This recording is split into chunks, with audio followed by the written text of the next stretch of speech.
One of our speakers on March 4th was Mark Denning, a member of the Menominee tribe. He has lost 3 children to drug addiction and to suicide. 3 children. I can't imagine his pain. Mark compared oil and pipelines to heroin, and he is correct. All of us are addicted to oil, an addiction that is killing us and the remainder of God's creation. Just stop and think for a second. Some states, like California, are burning up. They're begging for fresh water. Our state, Wisconsin, is generously blessed by bordering on one of the planet's largest reserves of fresh water. And we're thinking about laying an oil pipeline that, like its predecessor, sooner or later will threaten life in that water? Folks, the sun has set on fossil fuels.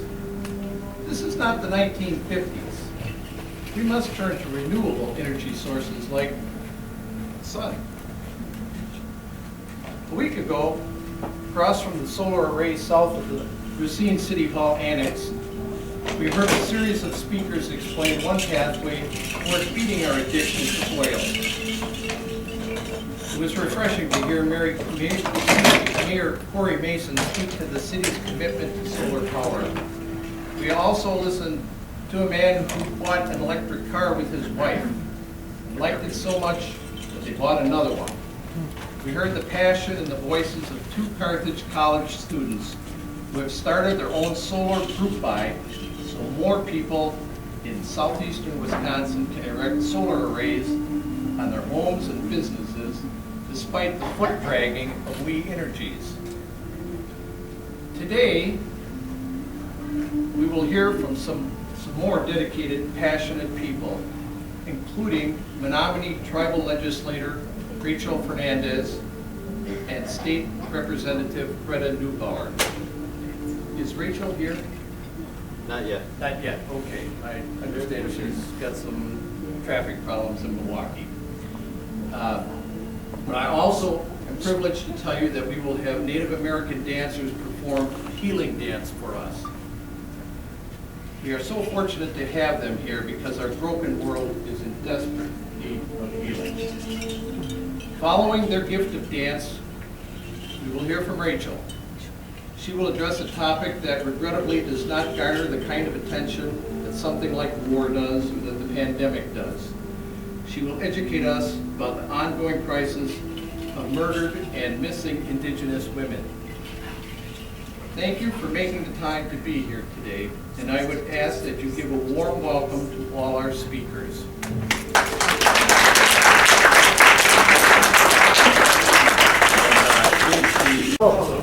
My name is Wabi Weyuyaki. It means white polar bear woman. And I just want to open the prayer for us, but I do want to keep our Ukrainians in mind. Creator, we pray for the people of Ukraine, for all those suffering and are afraid, that you will be close to them and protect them. Weywanan. Weywanan is thank you in Menominee. And now I'll go to our Menominee prayer, which is an ancient prayer. Weywanan Ninot, Menominee tribe of Wisconsin. The Creator above is great, His great spirit and the great mystery. His gifts are plentiful, therefore you want not. He holds out a branch of love and protection, and He draws you to where the ground is undisturbed, where the air is pure and the water is clear and clean enough to give life. Weywanan. Weywanan. And then before we go over to the dancing area, I'm going to introduce my sisters and my brother. I'm so fortunate that all 4 of us sisters are dancers. So I'm going to start with Tina Kane, Cecilia Sanchez, Christine Smith, and our brother Cruz Castro. My big sister, you know what the jingles are, and they mean medicine. It's a dance for healing. And I did do a little research, because that's kind of what I do too. Kind of went back and tried to figure out where the story came from. And it actually came from an Ojibwe man who kept having a dream. And his little girl was really sick. And this was about in the 1920s. This is a contemporary dress. So you won't see any pictures of these dresses prior to the 1920s. And there was a lot going on in the 1920s. Native Americans were prohibited from dancing and participating in ceremony. And also the Spanish flu epidemic was in full force late 1919, around 1919, 1918. So then the 20s kind of emerged, and what a good time for a spiritual healing dress to come forward. So this man kept having these dreams, and his daughter was sick, and he dreamt that he heard the cone, the metal clicking in his dream. So he made the dress. And then took his daughter to a ceremony, and the woman wore the jingle dress, and she started dancing. And then that little girl all of a sudden got better, started feeling better, and she actually got up and started to dance in the circle as well. So, in talking about those 1920s, that was the era when boarding schools were in full force. My mother went to boarding school. Her father was sent to Carlisle. And, but I think Carlisle was closed by the 1920s. But it was a pretty devastating time. And it was when my mother's life. Can you imagine having your little child at 5 years old taken away from you? And what kind of nurturing, happens with that? So, and we feel it. We think about, some of the things my mom would do and say. We're like, okay, well now we look back at it and say, boarding school? But she was a great woman, and we love and respect her very much. So back to the jingle dresses. I did make this dress, and made my sisters. And the metal things are, they were really snuff can covers. Snuff, the proper word for snuff is chewing tobacco, right? Yes. Okay, so chewing tobacco. But nowadays they're so modern and popular that you can order them by the hundreds, at Indian trading stores, online, and they're already done and put into the cone. But you always pray when you make your regalia. You have to be in good spirit. You can't be in a bad place, when you dance and when you make regalia. So today we're going to dance. We haven't danced since before COVID, the 4 of us, but the 4 of us always dance at powwows, and we miss it so much. We danced at Indian Summer at the Interfaith on Sunday. We're the Water Girls, so we've been dancing for Four Direction Sisters, so forever. And so we're going to pray for healing. We're going to pray for our Mother Earth. We're going to pray for those still suffering with COVID and those suffering because of the war. And so we're going to dance to our Menominee Smoky Town Singers music. I was born in Racine, by the way, and so was my sister Cecilia, born in Racine. Cruz, I don't know where you were born. Okay, Kashina on the res, and Carmen on the res, and Squeaky on the res. But anyway, so yeah, Racine Park High School. So.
Eagle.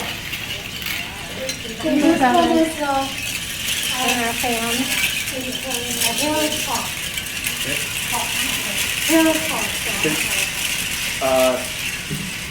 Could you tell us the difference between this dress and that and yours? Well, ours are the jingle dresses Right. for healing. Chris is wearing a traditional buckskin dress. Ceremonial, they also call it ceremonial dress. But traditional in the powwow circle. And now the breastplate is This is more of a, like part of the jewelry, part of the dress. Those are bone, hair pipe bone, they're called. My son made this. So yeah, hair pipe bone. nice. And some of the regalia that's made, it's made from really old, like 1800s.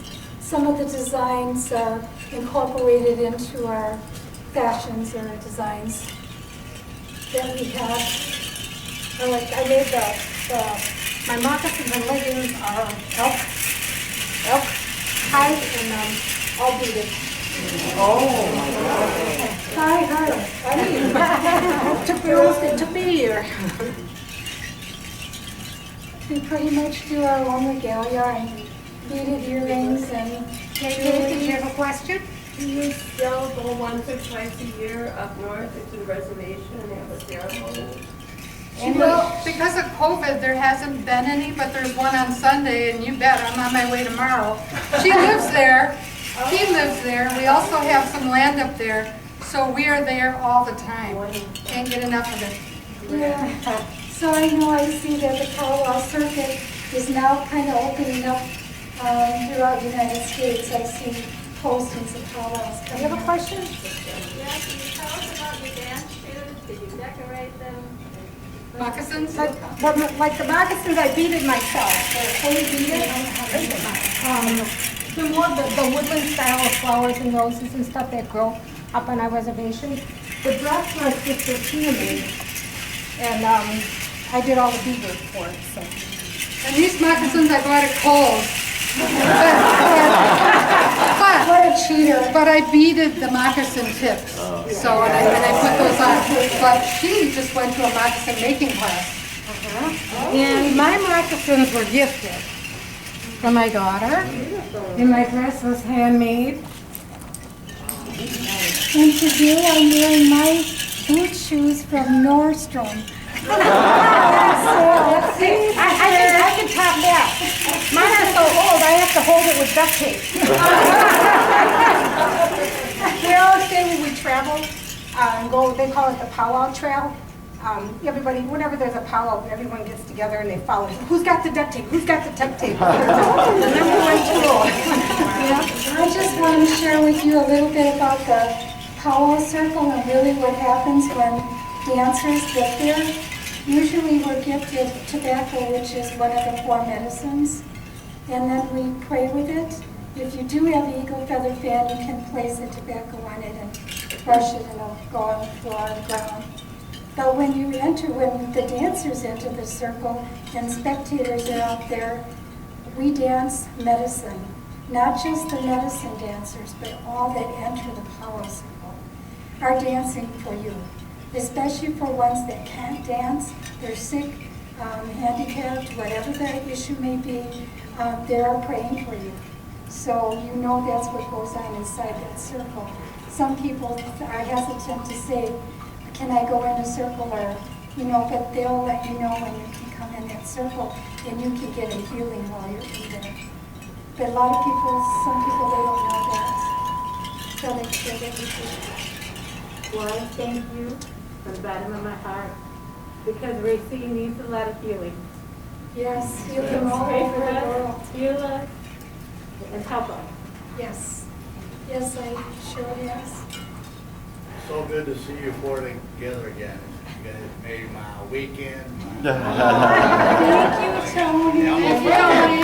Yes, I miss you all. I miss you all. miss you You're too, all man. still so beautiful. Yes. Are they having this year the Indian Summer Fest? We haven't seen her posting You yet, haven't? but there's the veterans. That's May 21st, 22nd, or it's on our reservation. On the Monongah Okay. reservation. Which is how far away? It's like from Racine, maybe almost 3 hours in a flight. Yeah, If you drive 15 like my brother, then you get there in 2.5 hours. The new student. I used to go to the one in Milwaukee like every fall. Oh. And you were saying there's one on the reservation, but the public is not invited. Oh, yes, yes, it's open to the public. Yeah. And there's different powwow sites where they'll tell you where each powwow is, all over the state and all over the US. So like we'll have ours in August, a week later it would be Stockbridge, and then this weekend is also one in Carter, which is Potawatomi's powwow. And so, and then we have our big annual one in August, and I hope it's gonna happen then. But they're all over. Wisconsin Dells has them, for Ho Chunk has them. The different states. Tribes, and you would be amazed. I mean, you could go to a powwow literally every month, all year long in Wisconsin. The one in Zion, there's one in Zion and one in August. Yes. Also, this weekend, Crandon's having a powwow. Potawatomis, right? No, Ho-Chunk. Potawatomis. Potawatomis. Crandon. Yeah, I want to tell you that the Menominee Indian Reservation, there's 11 tribes in Wisconsin. The Menominee Indian Reservation is the only one that's a country within a country. That's a sovereignty. And people are allowed to go there, but people are not allowed to go in the woods or go, they have to stay on the highways or the casinos or the public stuff. There's no state jurisdiction there whatsoever. And we're dealt with by tribal police, and if you get a ticket or something, it goes to tribal court, and tribe takes care of it, but it never goes to the state of Wisconsin. So it's a country within a country. They make their own laws. So it's the only one that is a country within a country. So if you're related to the judge, you're in good hands. Yep. So the area where the pipeline wants to go through, is that its own country too? No, that's in northern Michigan. That's what they're trying to bring it through Wolf River, which is going to contaminate the river. Wolf River too? Yeah, nice one too. Does Cruz dress up in full regalia too? I used to, but Well, I have a picture of cruising here in full regalia. Really? Okay. For a small fee. bad. For a small fee. All right. dollar a piece. Dollar. We're gonna do another dance for you You should come into the circle with us. this time. There you go. Those that are not afraid.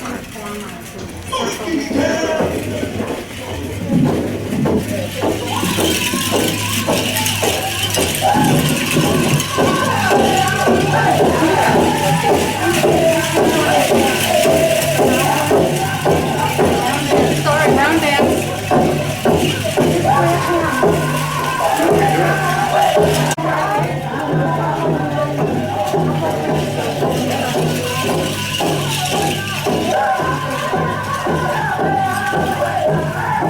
Herman's our starter, but we always go clockwise.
back and take a seat.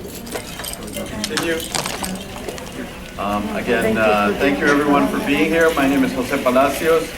I am part of the group that has organized this event, and we really appreciate your attendance here.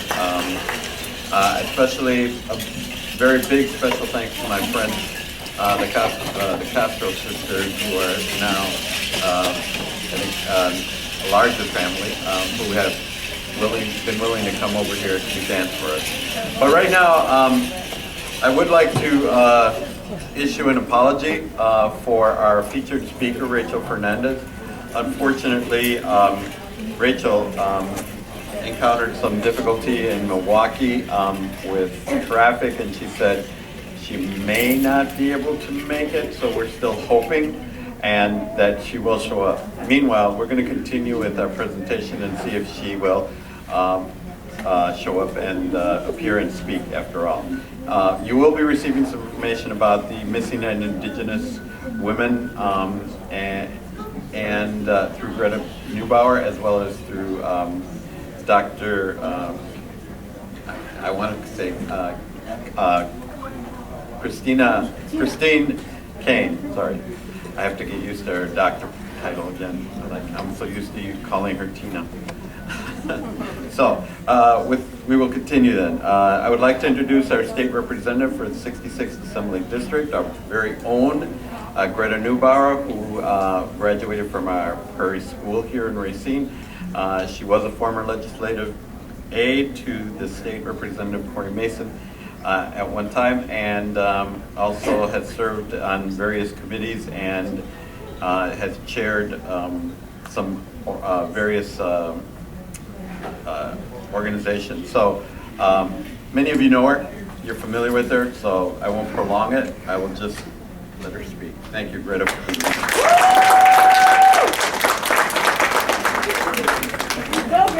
Hi everyone. I'm really glad to be in person with so many of you. It has been a while since we've gotten to do things like this. So I wanted to start by sharing that we recently heard in the Capitol our annual State of the Tribes address. This was delivered by President Shannon Holsey of the Stockbridge Munsee Nation. And we hear annually from, I'm getting my guidance, we hear annually from tribal leaders because Wisconsin interacts on a government-to-government basis with our federally recognized tribes in Wisconsin. And I'm sure you'll hear some more from the speakers who will come after me. But I wanted to just highlight a few of the things that President Holsey discussed. One of them, of course, being the issue of missing and murdered Indigenous women in Wisconsin and nationwide. This, of course, is a problem that has plagued Wisconsin for many years, and unfortunately very little action has been taken in the past. In the last 2 years, our Attorney General, Josh Call, and tribal leaders from across Wisconsin started convening a missing and murdered Indigenous women task force. And those meetings are available to the public if people would like to tune in or look to notes. There are a number of obviously deep challenges and reasons why Wisconsin has this conflict and this issue. And one the Attorney General recently cited was difficulty with jurisdiction. As was discussed, many jurisdictions overlapping, and far too often the cases where women go missing are never resolved, which of course is incredibly difficult for families and loved ones who never know what happened to their family members. President Holsey mentioned, of course, a number of other issues, including environmental issues and the pipeline. That's an issue that I know many of you have worked on, and I've worked on for a couple of years. Unfortunately, in the Capitol, we're not seeing a lot of movement, forward movement on environmental or climate or environmental justice policy right now, but it is something that we continue to push for, and the conversation certainly is moving forward. I know just walking in was speaking with folks about some of the policies that even though they didn't make it across the finish line, finally are being discussed by members of both parties. And as I've said to many of you before, truly the grassroots organizing that goes on here in Racine and around the state has absolutely changed the conversation on this issue in Madison. And I'm incredibly grateful that we're moving forward, of course, not with enough urgency, but there has been progress. So I'll be sticking around for a little bit. I'm happy to answer questions if anyone has them. Do we want to do? Are we waiting for our speaker still, or do we? Oh, you want to? Okay, great. So just really grateful to you all. It's wonderful to be able to share some space in person again. So wonderful to be here for the healing dances, and just appreciate you all and the work that you're doing on these critical issues in Wisconsin. So thank you.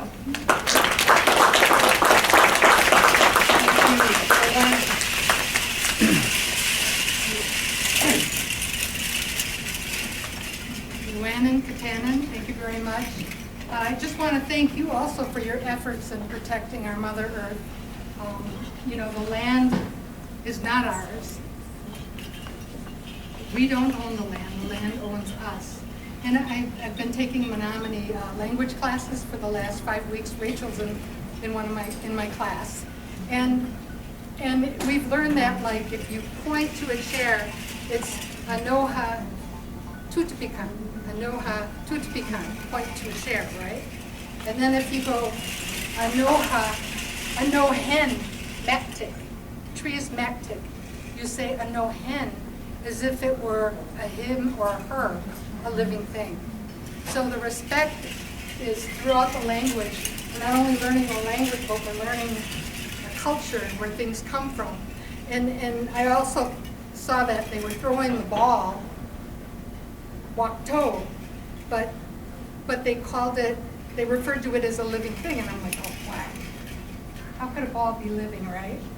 But then actually the story came out that when they played lacrosse a long time ago, they would make the ball out of deer hide and fur, so it was a living thing. So, but definitely we respect all living things on Earth, and I appreciate all of what you guys are doing as well. I'm so not an expert on MMIW. I'm just kind of filling in for Rachel. But as it was said earlier, one of the biggest problems is the courts are not talking to one another. But also because, you know, we are our own tribe, sovereign nation. No one can actually get into court records, and the police departments are different. The whole jurisdictions are different. So they have to come up with a new way of communicating. When somebody's missing, you get the word out, and then investigate it. And so that's one of the big issues. But with some statistics, Indigenous women are actually murdered 10 times higher than all other ethnicities. And there's a lot of research on, you know, some of the statistics. I also read somewhere where it was, I think, like 90% were non-native perpetrators that killed the women. Murder is the third leading cause of death for Indigenous women. More than 4 out of 5 Indigenous women have experienced violence, 83%, 84%, and that's a report by the Justice Bureau. More than half Indigenous women experience sexual violence. More than half Indigenous women have been physically abused by their intimate partners. Less than half of Indigenous women have been stalked in their lifetime. And Indigenous women are 1.7 times more likely than Anglo-American women to experience violence. And the list goes on with these sad statistics. And I just want to say that I also appreciate the red. When I see a red dress or a red skirt, it immediately comes to my mind. I have a red skirt at home, I have the earrings, but why red? Red is a symbol of the MMIW women, but the color red is there because the spirits talk with the color red. So it's more of a spiritual red. It's a lot of you in red. So that's why. So that's very comforting. So, Big Sister Carmen, do you have anything to add? No, I was just saying that that's the color that the Creator sees, is red. And Rachel, I know, would have loved to have been here. She was excited about it. And she's got a wealth of information, so maybe someday we'll be able to run into her and listen to her tell her story and more on the statistics. But we ran in. One final item before we close. It is extremely important that I remind you to write to the Wisconsin Department of Natural Resources and to voice your opposition to the proposed Enbridge Line 5 pipeline that I talked about earlier. If you haven't written to the DNR yet, we have computers here at the library on which you can send your remarks to the agency telling them why you think this pipeline is a bad idea. Sonali or another one of us will help you get to the appropriate websites to submit your comments. We can get this done very quickly. If you're going to use the library computers, let's go over there right now and get started.